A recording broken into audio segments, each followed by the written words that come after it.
Hello student, welcome back to my channel Samrat academy. Student, जितने बच्चे class 10th में 2026 board का पेपर देने वाले हैं उनके लिए वीडियो सबसे ज्यादा इंपॉर्टेंट है। मेरे प्यारों, जो आज की इस वीडियो में आप लोगों को बताने वाला हूं सभी महत्वपूर्ण बहुविकल्पीय प्रश्न सामाजिक विज्ञान का, पूरे किताब का। मेरे प्यारों, जो वैसे अगर हम बहुविकल्पीय प्रश्न की बात करें तो आपकी किताब में कम से कम 300 से अधिक आपके ऑब्जेक्टिव क्वेश्चन हैं, लेकिन आज की इस वीडियो में मैं आप लोगों को बताने वाला हूं टोटल 50 महत्वपूर्ण बहुविकल्पीय प्रश्न। अगर 50 प्रश्न ये तैयार कर लेते हो तो यहाँ पे आपके 20 में 20 नंबर ऑब्जेक्टिव क्वेश्चन जो है बिल्कुल क्लियर हो जाएगा, क्योंकि इससे बाहर नहीं आते हैं। पूरे किताब के मोस्ट इंपोर्टेंट 50 ही ऐसे क्वेश्चंस हैं जो बार बार रिपीटेशन होते हैं, जो कि आज की इस वीडियो में आप लोगों को बताने वाला हूं। अगर आप भी 2026 बोर्ड एग्जाम में सामाजिक विज्ञान में 95% लाना चाहते हो तो इन 50 प्रश्नों को पहले आप लोगों को बिल्कुल तैयार करना चाहिए। कम समय में मैं सारे के सारे 50 क्वेश्चन को कवर कराने वाला हूं। सारे प्रश्न आपको याद होने चाहिए पेपर तक जाते जाते। पहला प्रश्न देखिए क्या है। पहला प्रश्न यह है कि राष्ट्रवाद का प्रारंभ सर्वप्रथम किस देश से हुआ। वेरी वेरी मोस्ट इंपोर्टेंट यह प्रश्न मेरे प्यारे बच्चों है। हर साल यह प्रश्न आता है और इस साल भी यह प्रश्न पूछा जाएगा।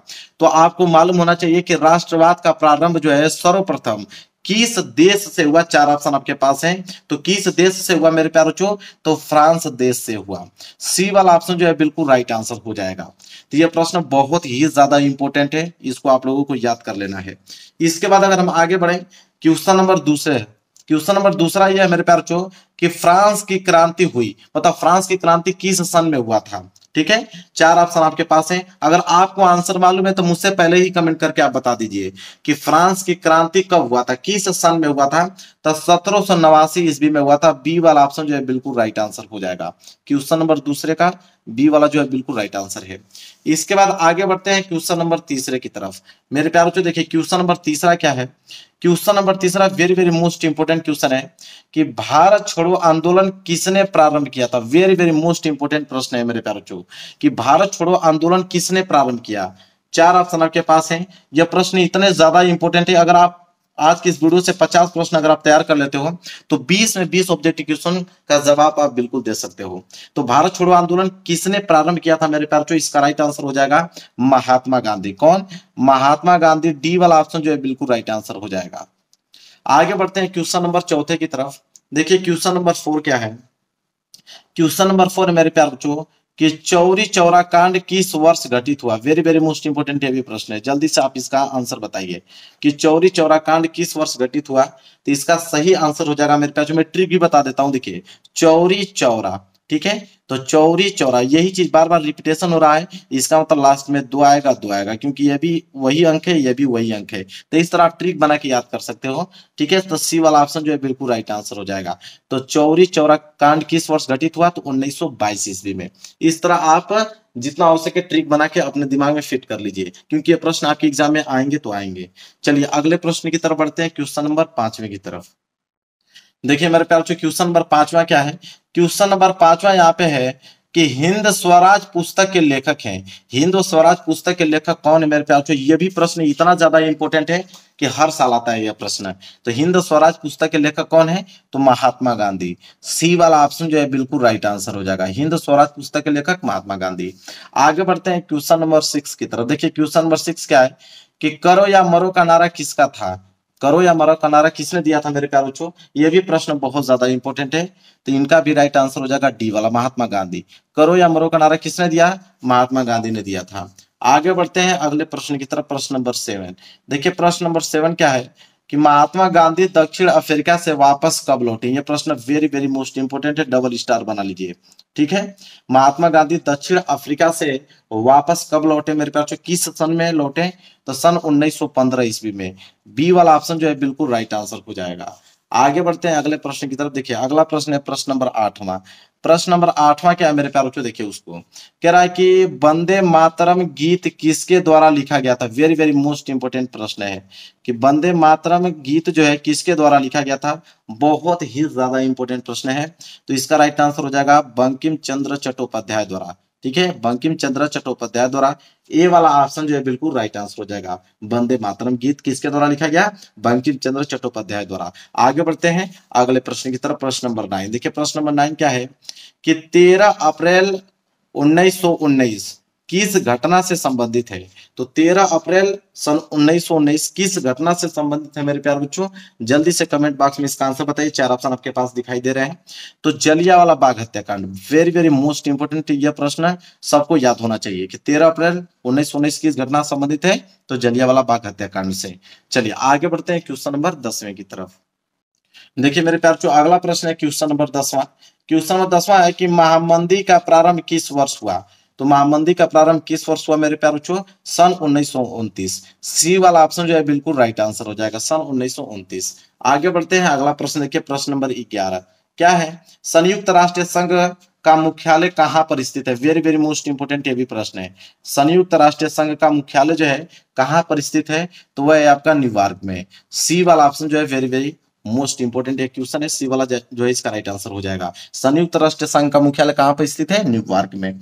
आगे बढ़ते हैं क्वेश्चन नंबर 12 देखिए, क्वेश्चन नंबर 12 है कि संयुक्त राष्ट्र संघ की स्थापना कब हुई? अभी हमने क्या देखा कि संयुक्त राष्ट्र संघ का मुख्यालय कहां पर स्थित है। अब हम देख रहे हैं कि संयुक्त राष्ट्र संघ की स्थापना किस सन में हुआ मेरे प्यारे बच्चों? तो सन 1945 में। दोनों प्रश्न आपको याद होना चाहिए, ठीक है। चलिए आगे बढ़ते हैं, अगला प्रश्न देखिए, प्रश्न नंबर 13। प्रश्न नंबर 13वां प्रश्न मेरे प्यारे बच्चों यह है देखिए कि प्रथम विश्व युद्ध प्रारंभ हुआ। प्रथम विश्व युद्ध जो हुआ मेरे प्यारे किस सन में प्रारंभ हुआ था? तो सन 1914 ईस्वी में।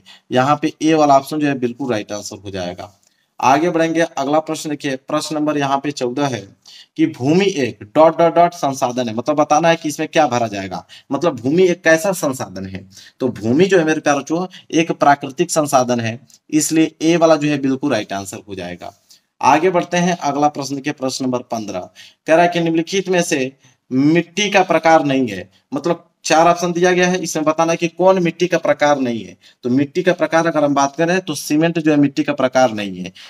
अन्यथा आप जानते हैं कि काली मिट्टी होता है, लेटराइट मिट्टी भी होता है, पीली मिट्टी भी होती है। सीमेंट जो है मिट्टी का प्रकार नहीं है, इसलिए डी वाला ऑप्शन जो है बिल्कुल राइट आंसर हो जाएगा। चलिए आगे बढ़ते हैं क्वेश्चन नंबर 16 की तरफ। चलिए अगला प्रश्न देखिए, प्रश्न नंबर 16 क्या है? प्रश्न नंबर 16 मेरे प्यारे बच्चों कि निम्नलिखित में से किस राज्य में काली मिट्टी पाई जाती है? आपको बताना है कि किस राज्य में जो है काली मिट्टी पाई जाती है। 4 ऑप्शन आपके पास है। तो काली मिट्टी की अगर हम बात करें तो गुजरात में। गुजरात में काली मिट्टी पाई जाती है। बी वाला ऑप्शन जो है बिल्कुल राइट आंसर हो जाएगा। आगे बढ़ते हैं, अगला प्रश्न देखिए, प्रश्न नंबर 17वां। प्रश्न नंबर 17 क्या है मेरे प्यारे बच्चों? बोला कि पर्वतों पर मृदा अपर्दन का साधन है। पर्वतों पर मृदा अपर्दन का साधन है मेरे प्यारे बच्चों, इसका राइट आंसर हो जाएगा हिमनद। क्या हो जाएगा? हिमनद। बी वाला जो है बिल्कुल राइट आंसर हो जाएगा। इसी के साथ आगे बढ़ेंगे प्रश्न नंबर 18 की तरफ। देखिए प्रश्न नंबर 18 क्या है? वेरी वेरी मोस्ट इंपोर्टेंट प्रश्न नंबर 18 कि पंजाब में भूमि निम्नीकरण का मुख्य कारण क्या है? तो पंजाब में भूमि निम्नीकरण का मुख्य कारण क्या है मेरे प्यारे बच्चों? बहुत ही ज्यादा इंपॉर्टेंट है। तो इसका मुख्य कारण है अधिक सिंचाई। सी वाला ऑप्शन जो है बिल्कुल राइट आंसर हो जाएगा। इसी के साथ आगे बढ़ते हैं, अगला प्रश्न नंबर 19 है कि निम्नलिखित में से कौन सा नवीकरण योग्य संसाधन नहीं है? बताना इसमें से कि नवीकरण योग्य संसाधन इन चारों ऑप्शन में से कौन नहीं है। तो अगर हम बात करें जीवाश्म ईंधन, जीवाश्म ईंधन जो है मेरे प्यारे बच्चों नवीकरण योग्य संसाधन नहीं है। सी वाला जो है बिल्कुल राइट आंसर हो जाएगा। आगे बात करते हैं प्रश्न नंबर 20वें की तरफ। देखिए प्रश्न नंबर 20वां क्या है कि चाय की खेती के लिए कौन सी मिट्टी उपयुक्त है? मतलब चाय की खेती के लिए कौन सी मिट्टी जो है अधिक उपयोगी होती है? तो अगर हम बात करें तो इसका राइट आंसर हो जाएगा लेटराइट मिट्टी। लेटराइट मिट्टी जो है मेरे प्यारे बच्चों चाय की खेती के लिए बहुत ही उपयुक्त मानी जाती है।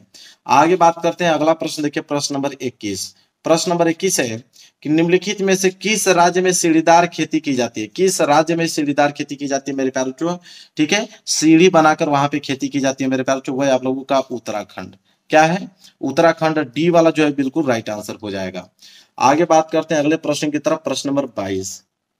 देखिए अगला प्रश्न है प्रश्न नंबर 22वां क्या मेरे प्यारे बच्चों कि निम्न में से कौन सा एक व्यक्तिगत संसाधन नहीं है? बताना कि इन चारों ऑप्शन में से कौन जो है व्यक्तिगत संसाधन नहीं है। तो वह है आप लोगों का खनिज संसाधन। खनिज संसाधन जो है वो व्यक्तिगत संसाधन नहीं है। डी वाला ऑप्शन जो है बिल्कुल राइट आंसर हो जाएगा। इसी के साथ देखिए प्रश्न नंबर 23 क्या है कि निम्न में से कौन सा संसाधन पुनः चक्रीय है? बताना कि पुनः चक्रीय संसाधन कौन इन चारों ऑप्शन में से? तो वह है आप लोगों का लोहा। ठीक है, क्या है मेरे प्यारे बच्चों? लोहा जो है पुनः चक्रीय संसाधन है। ए वाला ऑप्शन जो है बिल्कुल राइट आंसर हो जाएगा। आगे बात करते हैं प्रश्न नंबर 24। प्रश्न नंबर 24 है कि निम्नलिखित में से कौन सा एक संभावित संसाधन है? बताना कि संभावित संसाधन इन चारों ऑप्शन में से कौन है? तो संभावित संसाधन की अगर हम बात करें तो वह है आपका पवन ऊर्जा। सी वाला ऑप्शन जो है बिल्कुल राइट आंसर हो जाएगा, पवन ऊर्जा। आगे बात करते हैं अगला प्रश्न, प्रश्न नंबर 25 कि चिपको आंदोलन संबंधित है, मतलब चिपको आंदोलन किसके लिए चलाया गया था? तो चिपको आंदोलन की अगर हम बात करें तो वन संरक्षण के लिए, मतलब पेड़ पौधों की रक्षा के लिए यह संसाधन चलाया गया था। लोग पेड़ों को चिपक कर उनकी रक्षा करते थे। तो बी वाला ऑप्शन जो है बिल्कुल राइट आंसर हो जाएगा। इसके बाद अगला प्रश्न है 26, क्या है कि सुंदरवन राष्ट्रीय पार्क किस राज्य में स्थित है? तो सुंदरवन राष्ट्रीय पार्क जो है वह किस राज्य में स्थित है? वह है आपका पश्चिम बंगाल, पश्चिम बंगाल में स्थित है। सी वाला ऑप्शन जो है बिल्कुल राइट आंसर हो जाएगा। इसी के साथ आगे बढ़ते हैं प्रश्न नंबर 27, कह रहा है कि विश्व में सर्वाधिक वर्षा किस स्थान पर होती है? मतलब कि विश्व की बात कर रहा है कि विश्व में सबसे ज्यादा जो है बारिश जो है, वर्षा जो है वह कहाँ पे होती है पूरे संसार में? तो वह आप लोगों का मासिनराम में। कहाँ पे मेरे प्यार, मासिनराम। ए वाला ऑप्शन जो है बिल्कुल राइट आंसर हो जाएगा, मतलब मासिनराम में सबसे ज्यादा वर्षा होती है। आगे बात करते हैं प्रश्न नंबर 28। देखिए मेरे प्यार, जो अगला प्रश्न है प्रश्न नंबर 28, क्या है? कह रहा है कि टिहरी बांध परियोजना किस राज्य में स्थित है? वेरी वेरी मोस्ट इंपोर्टेंट मेरे प्यार, अगर आपको आंसर मालूम है तो जल्दी से आप कमेंट करके बताएं, बहुत इंपोर्टेंट है। टिहरी बांध परियोजना किस राज्य में स्थित है? तो वह आपका उत्तराखंड, उत्तराखंड राज्य में स्थित है, इसलिए सी वाला ऑप्शन जो है बिल्कुल राइट आंसर हो जाएगा। आगे बढ़ते हैं, अगला प्रश्न है प्रश्न नंबर 29, कह रहा है कि सलाल बांध किस नदी पर बना है? सलाल बांध जो है किस नदी पर बना हुआ है मेरे प्यारों बच्चों? वह इसका राइट आंसर होगा चीनाब नदी पर। किस नदी पर बना हुआ है? चीनाब नदी पे। सारे प्रश्न आपको याद होना चाहिए, इससे बाहर प्रश्न आपके समाज विज्ञान में नहीं पूछा जाएगा ऑब्जेक्टिव में।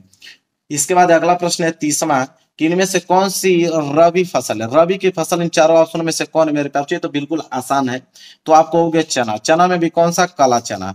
ठीक है, काला चना जो है मेरे प्यारों जो रबी की फसल है। सी वाला ऑप्शन जो है बिल्कुल राइट आंसर हो जाएगा। इसके बाद है प्रश्न नंबर 31 कि इनमें से कौन सी एक फलीदार फसल है? बताना है कि फलीदार फसल इन चारों ऑप्शनों में से कौन है। Very very most important. सबको मालूम है कि दालें, दालें जो है फलीदार फसल के अंतर्गत आती हैं, इसलिए ए वाला ऑप्शन जो है बिल्कुल राइट आंसर हो जाएगा। अगला प्रश्न है प्रश्न नंबर 32, कह रहा है कि निम्नलिखित में से कौन सी एक रेशेदार फसल है? अब यहाँ पे देखिए रबी की फसल, फलीदार फसल, आ गया पर रेशेदार फसल। यहां से प्रश्न आपके बनना अनिवार्य बिल्कुल बनेगा। तो रेशेदार फसल कौन से मेरे पास? जूट, क्योंकि आपको मालूम है जूट में बहुत सारे रेशे होते हैं। ये वाला ऑप्शन जो है बिल्कुल राइट आंसर हो जाएगा।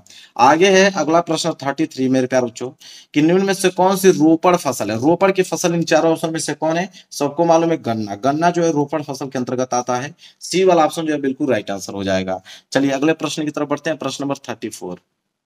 देखिए अगला प्रश्न क्या है मेरे प्यारे, प्रश्न नंबर 34 बहुत ही ज्यादा इंपॉर्टेंट है। यह प्रश्न है कि झरिया प्रसिद्ध है। वेरी वेरी मोस्ट इंपॉर्टेंट है मेरे प्यारे। मैंने कहा ना कि 50 अगर महत्वपूर्ण प्रश्न बता रहा हूं, अगर वो आपको तैयार है तो 20 में 20 ऑब्जेक्टिव करके आओगे, वादा है मेरा। तो झरिया प्रसिद्ध किसके लिए मेरे प्यारे? तो कोयले के लिए, कोयले के लिए प्रसिद्ध है मेरे प्यारे बच्चों। बी वाला ऑप्शन जो है बिल्कुल राइट आंसर हो जाएगा।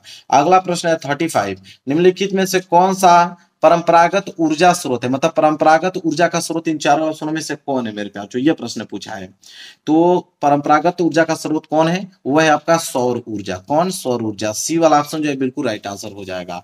आगे बढ़ते हैं प्रश्न नंबर 36। देखिए कि भारत में पवन ऊर्जा का विशाल केंद्र कहाँ स्थित है? तो भारत में पवन ऊर्जा का जो विशाल केंद्र जो मेरे प्यारों वह कहाँ पर स्थित है? वह मेरे प्यारों तमिलनाडु में। कहाँ पे? तमिलनाडु। बी वाला ऑप्शन जो है बिल्कुल राइट आंसर हो जाएगा, तमिलनाडु में स्थित है। इसके बाद है 37 कि मुंबई हाई प्रसिद्ध है। मतलब मुंबई हाई प्रसिद्ध किसके लिए मेरे प्यारों? तो मुंबई हाई प्रसिद्ध है तेल शोधक कारखानों, मतलब पेट्रोलियम के लिए। ठीक है, पेट्रोलियम के लिए प्रसिद्ध है मुंबई हाई। इसके बाद आगे बढ़ते हैं, अगला प्रश्न है 38। यह प्रश्न कह रहा है कि निम्नलिखित में से कौन सा ऊर्जा का गैर परंपरागत स्रोत है? तो ऊर्जा का गैर परंपरागत स्रोत इन चारों ऑप्शन में से कौन है? तो वह है आपका कोयला। बी वाला ऑप्शन जो है बिल्कुल राइट आंसर हो जाएगा। चलिए आगे बढ़ते हैं अगले प्रश्न की तरफ, प्रश्न नंबर 39। चलिए अगला प्रश्न देखिए मेरे प्यार, अगला प्रश्न क्या है? अगला प्रश्न 39 कि एंथ्रेसाइट का संबंध किस खनिज से है? तो एंथ्रेसाइट का संबंध जो है किस खनिज से है मेरे प्यार बच्चों? तो वह आपका कोयला से। किससे है? कोयला से। डी वाला ऑप्शन जो है बिल्कुल राइट आंसर हो जाएगा। इसके बाद 40वां प्रश्न देखिए क्या कह रहा है? कोरबा प्रसिद्ध है। मतलब कोरबा जो है किसके लिए प्रसिद्ध है? तो कोयले के लिए प्रसिद्ध है। कोरबा किसके लिए प्रसिद्ध है? कोयला। देखिए को से कोरबा, को से कोयला, इस तरह आप इसका ट्रिक बना सकते हो। अगला प्रश्न है प्रश्न नंबर 41। क्या है कि श्रीलंका में निम्नलिखित में से कौन सा बहुसंख्यक वर्ग है? तो श्रीलंका में निम्नलिखित में से कौन सा बहुसंख्यक वर्ग है? मेरे पास जो 4 ऑप्शन आपके पास दिए गए हैं वह आपका सिन्हली। भूलिएगा मत, बहुत सारे बच्चे इस क्वेश्चन को भूल जाते हैं, बार बार ये प्रश्न एग्जाम में आता है। तो श्रीलंका में निम्नलिखित में से कौन सा बहुसंख्यक वर्ग है? वह है आपका सिन्हली। इसके बाद है आपका अगला प्रश्न 42 कि भारत के संविधान की 8वीं अनुसूची में कुल भाषाएं कितनी है? ठीक है, तो भारत के संविधान की 8वीं अनुसूची की अगर हम बात करें तो इसमें कुल कितने भाषाएं हैं मेरे प्यारे बच्चों? 22 भाषाएं हैं, 22। बी वाला ऑप्शन जो है बिल्कुल राइट आंसर हो जाएगा। प्रश्न बहुत ज्यादा इंपॉर्टेंट है। इसके बाद है अगला 43वां प्रश्न क्या है कि भारत में पंचायती राज की स्थापना हुई थी। तो भारत में पंचायती राज की स्थापना किस सन में हुआ था मेरे प्यारे बच्चों? सन 1992 में हुआ था। सी वाला ऑप्शन जो है बिल्कुल राइट आंसर हो जाएगा।